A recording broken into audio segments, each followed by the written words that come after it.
வேதத்தில் இரண்டு விதமான கிருபைகளை குறித்து சொல்லுகிறதை பார்க்கிறோம். ஒன்று பொதுவான கிருபை, இரண்டு சிறப்பான கிருபை.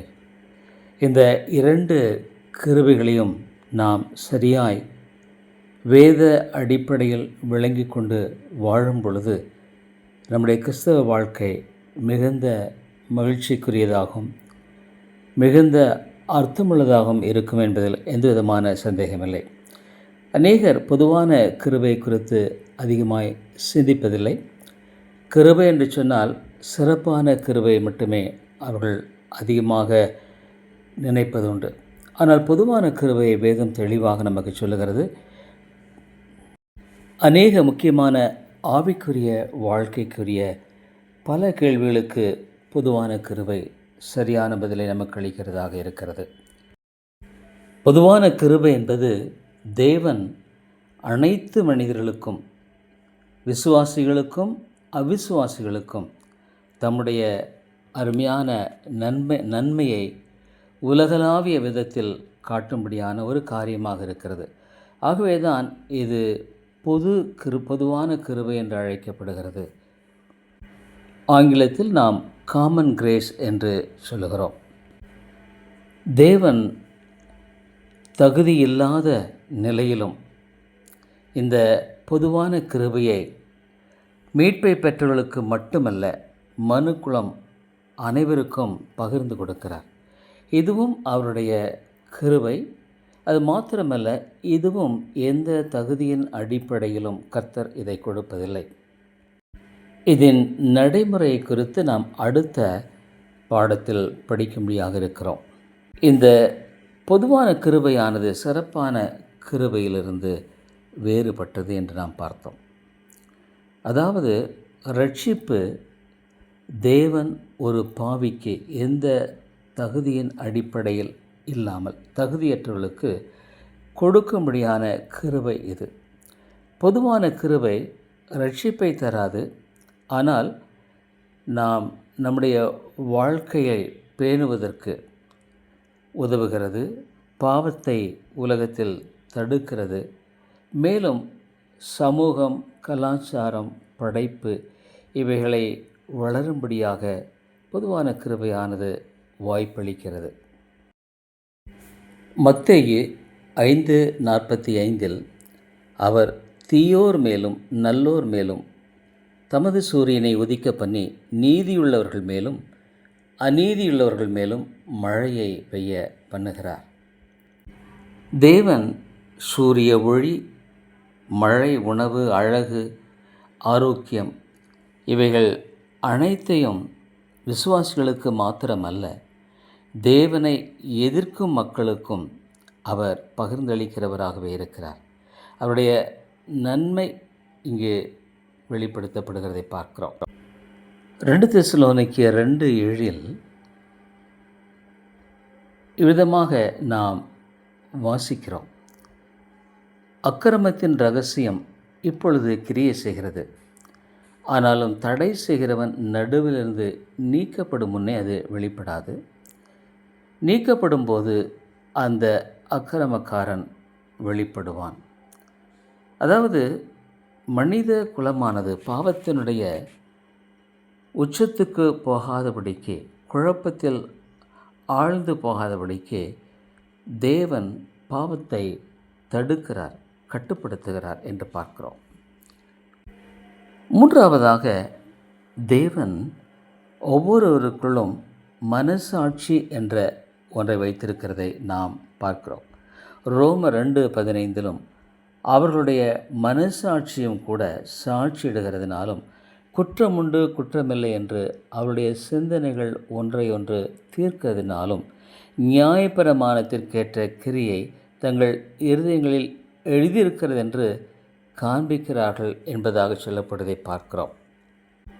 அவிசுவாசிகளும் கூட எது நல்லது எது கெட்டது என்று அறியக்கூடிய உணர்வை கொடுக்கும் மனசாட்சியை பெற்றிருக்கிறார்கள். இதுவும் தேவன் பொதுவான கிருபையின் அடிப்படையில் பாவத்தை கட்டுப்படுத்தும் மனிதனுடைய வாழ்க்கையானது மிக மோசமாக போகாதபடிக்கும் இந்த அருமையான மனசாட்சியை கொடுத்திருக்கிறதை நாம் பார்க்கிறோம். மேலும் யாக்கோபு 1:17 நன்மையான எந்த ஈவும் பூரணமான எந்த வரமும் பரத்திலிருந்து உண்டாகி ஜோதிகளின் பிதாவினிடத்திலிருந்து இறங்கி வருகிறது என்பதாக நாம் வாசிக்கிறோம். பலவிதமான கலைகள், அறிவியல் கண்டுபிடிப்புகள், சயின்டிஃபிக் இன்வென்ஷன்ஸ், மருத்துவம், இலக்கியம் மற்றும் இசை, இவை அனைத்தும் தேவன் மனுக்குலத்திற்கு பொதுவாக அனுபவிக்கவும் சந்தோஷப்படவும் கொடுத்திருக்கிற நன்மையான ஈவுகளாக இருக்கிறது. பொதுவான கிருபையை நாம் இந்த உலகத்தில் பல இடங்களில் பார்க்கிறோம். ஒன்று, பல காலங்கள், அதாவது கோடை காலம், வசந்த காலம், இன்னுமாக விதைப்பதும் அறுவடை செய்வதும். இந்த உலகத்தில் இயற்கையின் அழகை நாம் பார்க்கிறோம். இவைகள் எல்லாமே தேவன் பொதுவான கிருபையின் அடிப்படையில் தகுதியில்லாத மனுஷனுக்கு கொடுக்கிற நன்மைகள். மனிதன் பாவத்தினால் கரைபட்டு போனவனாக இருந்தாலும், அவனில் சீர்கெட்ட பாவ தன்மை இருந்தாலும், தேவன் எல்லாருக்கும் அனுபவிக்கும்படியாக இவைகளை கொடுப்பதை நாம் வேதத்தில் வாசிக்கிறோம். அப்போஸ்தலர் 14:17 அவர் நன்மை செய்து வந்து வானத்திலிருந்து மழைகளையும் செழிப்புள்ள காலங்களையும் நமக்கு தந்து ஆகாரத்தினாலும் சந்தோஷத்தினாலும் நம்முடைய இருதயங்களை நிரப்பி இவ்விதமாய் அவர் தம்மை குறித்து சாட்சி விளங்க பண்ண இருந்ததில்லை என்பதாக நாம் வாசிக்கிறோம். தேவன் அரசாங்கம் என்ற அமைப்பை மனிதனுக்கு அந்த அமைக்கும்படியான சிந்தை ஞானத்தை கொடுத்து ஏற்படுத்தி இருக்கிறதை நாம் பார்க்கிறோம். ரோமர் 13:1-4 முடிய இதை குறித்து வேதம் நமக்கு தெளிவாக சொல்கிறது. இவ்விதமான இந்த அரசாங்கமானது மனிதர்கள் நல்லபடியாக வாழ, தீமையை தடுத்து ஒழுங்கை பராமரிக்கும்படியாக கர்த்தர் உதவி செய்கிறார். அதாவது சட்டங்கள், லா, நீதி, சமூக வாழ்க்கை, இணக்கமான வாழ்க்கை ஆகியவை தேவனுடைய நன்மையின் ஈவாக எல்லா மனிதருக்கும் கர்த்தர் கொடுத்திருக்கிறார் என்பதை நாம் பார்க்கிறோம்.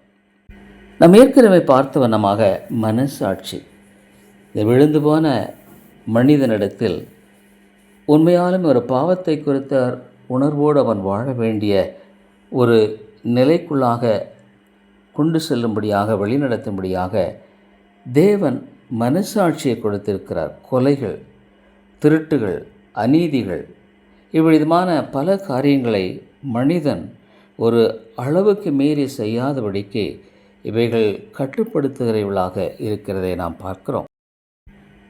மனிதனுடைய சாதனைகளை பார்க்கிறோம். அவிசுவாசிகளும் கூட விஞ்ஞானம், கலை, தொழில்நுட்பம் போன்ற இவ்விதமான நல்ல புத்தியுள்ள கூர்மையான அறிவைய ஞானத்தை கொண்டிருக்கிறவர்களாக இருக்கிறதை நாம் பார்க்கிறோம். இவைகள் சமுதாயத்தில் தங்களுடைய பங்களிப்புகளை கொடுக்கிறதை பார்க்கிறோம்.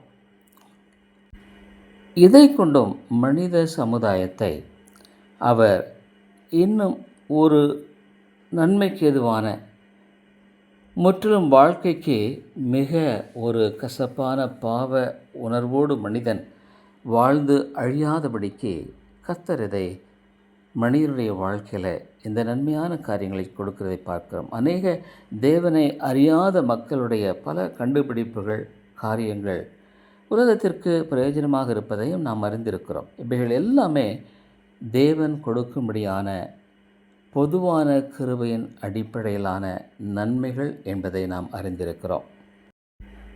பொதுவான கிருபையின் நோக்கங்கள் என்ன?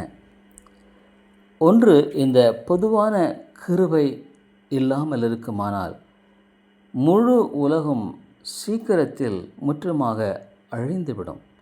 மனிதனுடைய கொடூரமான பாவத்தினால் மனிதர்கள் தங்களை தாங்களே அழித்து கொள்வார்கள். தேவன் தனது இரட்சிப்பின் திட்டம், மீட்பின் திட்டம் நிறைவேறும் வகையில் மனித குலத்தை பேணி பாதுகாக்கிறார்.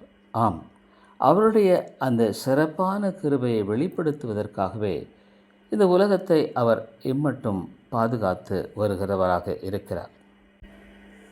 ரோமர் 2:4 தேவ தயவு நீ குணப்படும்படி உன்னை ஏவுகிறது என்று சொல்கிறதை பார்க்கிறோம்.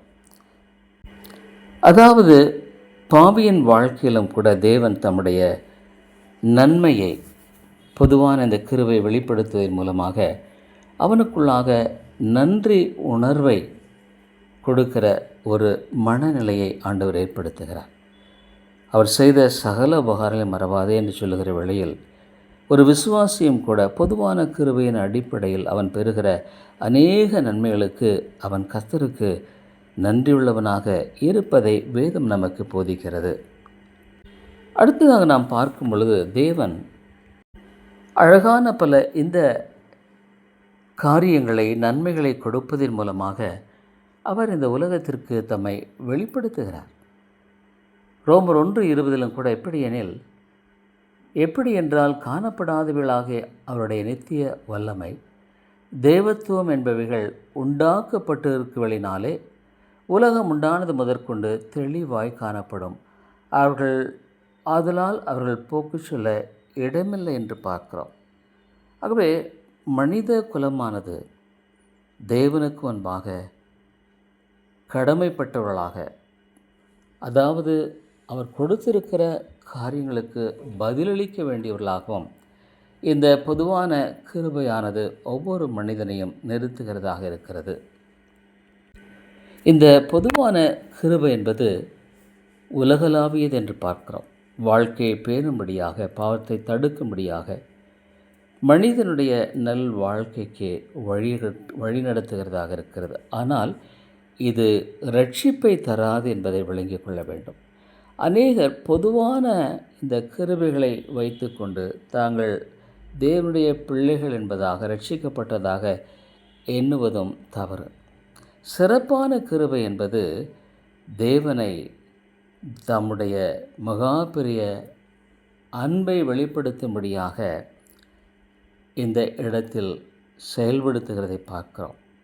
அதாவது மனிதர்களுக்குள்ளாக மெய்யான விசுவாசத்தை கொடுத்து, மனந்திரும்பலை கொடுத்து, நித்திய இரட்சிப்பை கொடுக்கிறார். இது சிறப்பாக தேவன் தம்முடைய ஞானத்தை கொண்டு, தம்முடைய திட்டத்தை கொண்டு அழகாக இவைகளை மனிதனுக்கு கொடுத்திருக்கிறதை, அதாவது இந்த சிறப்பான கிருபையை அவர் இந்த தம்முடைய மக்களுக்கு விசேஷமாய் தெரிந்து கொள்ளப்பட்டவர்களுக்கு கொடுக்கும்படியான காரியத்தை குறித்து நாம் வேதத்தில் தெளிவாக வாசிக்கிறோம்.